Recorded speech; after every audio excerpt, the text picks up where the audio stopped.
laser.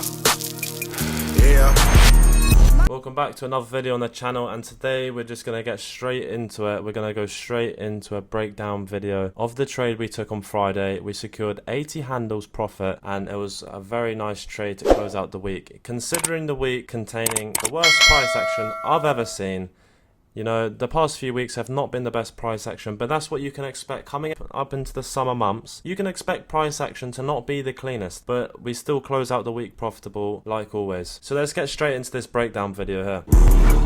Okay, so going into the AM session, we had news at 10 AM. We had a high impact red folder news at 10 AM. I told everyone that we was going to wait until 10 AM prior to taking any trades. So before we took any trades, we were going to wait until 10 AM. So going on to the higher time frame, you want to mark out the key levels of buy side and sell side liquidity. So on the 4-hour time frame, we were looking for this level here to get swept, and we marked this out as buy side liquidity.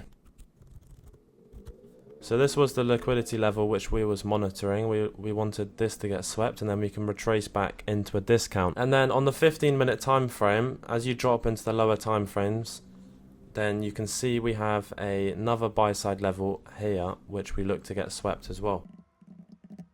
And then I also marked out, this is London lows. So the London session is from 3 AM to 4 AM. You can see this is 4 AM. So this is London lows here, and I also marked out this low here because that's a key low to mark out too. So we're going to mark this out as London lows sell side liquidity, and then we'll also mark this out as sell side liquidity. So if you was to take a short during the AM session, you always want to target for an A+ setup London highs or London lows during the AM session. That's the most high probability setup to target London highs or lows. Okay, so now we've marked out the key levels prior to the AM session. We're going to drop down to the 5-minute time frame and wait for one of these levels to get swept, and that will determine our bias going into the AM macro. And we're going to wait until 10 AM before we enter any positions, because we don't trade before 10 AM news. It doesn't matter if there's an amazing A+ setup prior to 10 AM news. You must wait until 10 AM news and then see if there's any opportunities in the last 10 minutes. So the macro ends at 10:10. So if you don't get a setup between 10 o'clock news and 10:10, then you wait until the second macro at 10:50, 11:10. So that's what we would have done. But we managed to catch a lovely short during the 10 minutes after the 10 AM news. So let's see how price reacts and see which levels it sweeps going into the AM session. Okay, so as you can see, going into the AM session, we have now swept buy side on the 15-minute time frame, and we're heading up to the major buy side liquidity at 350. So now let's drop down to the 1-minute time frame as we're closing up to the 10 AM high impact news event. And let's mark that out on the chart. So we have high impact news at 10 AM. We must wait until 10 AM, and the end of the macro is at 10:10. So the macro ends at that time. So we must find an entry between this range here. If we don't, then we wait until the second macro, which is at 10:50 to 11:10. So now we've swept buy side. You can also mark out this level as a unicorn setup. So if the news comes out and gives us a lovely displacement lower, then it will be a unicorn setup to go short. So this would be, let's use this. And then our displacement level, have a guess where the displacement level would be? At the previous swing low. That's where a displacement would occur. So if price now came back down and went through the previous swing low, that would be displacement lower and a unicorn setup. Then we'd look for a bearish fair value gap for our entry to target then London lows. Now let's see how price reacts during 10 AM. And there you go. So what you can see, price has now created another swing low. So then you drag your displacement level just a little bit higher. It's still a unicorn setup. Now let's wait until 10 AM. So the 10 AM news came out, and it's made price displace lower below the previous swing low, and let's see if it creates a bearish fair value gap for our entry. There you go.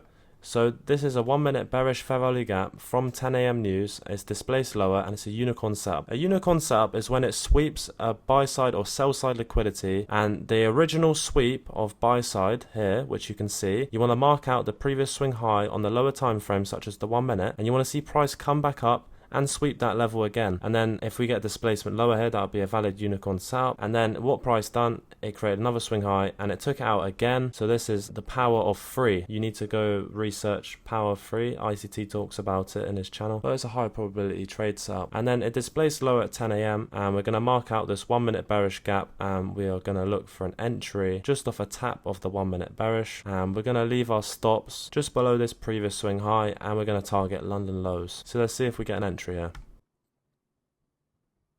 And lovely, so price came back into that 1 minute bearish gap. If you have a look on the 2 minute time frame, you see that it's come almost to the 50% retracement of the 2 minute bearish gap, which is lovely.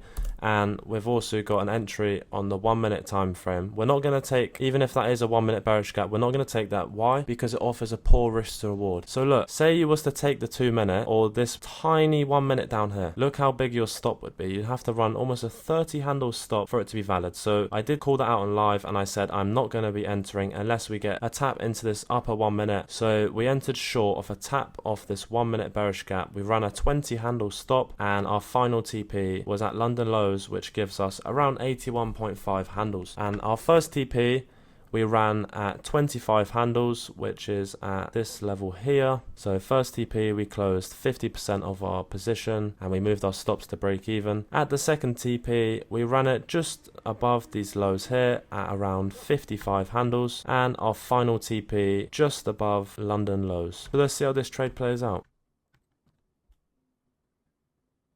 There you go. So the first TP's been hit. We moved our stops to break even at that point, just above break even at this previous swing high, which was at 14.00, which is almost a 1 handle drawdown. So then we waited and we was looking for second TP. At second TP, we're going to close out another 25% of our position. So I recommend anyone not trading 4 full NQ contracts, I recommend you trade micros, because then what it does, it allows you to take partials along the way. Without taking partials, it makes it a lot harder, because if you're only holding 1 contract, you can't take partials at first TP, and then it might go back to break even, and then you've made no money. So the best way to trade is by taking partials along the way. So let's see if we get second TP now.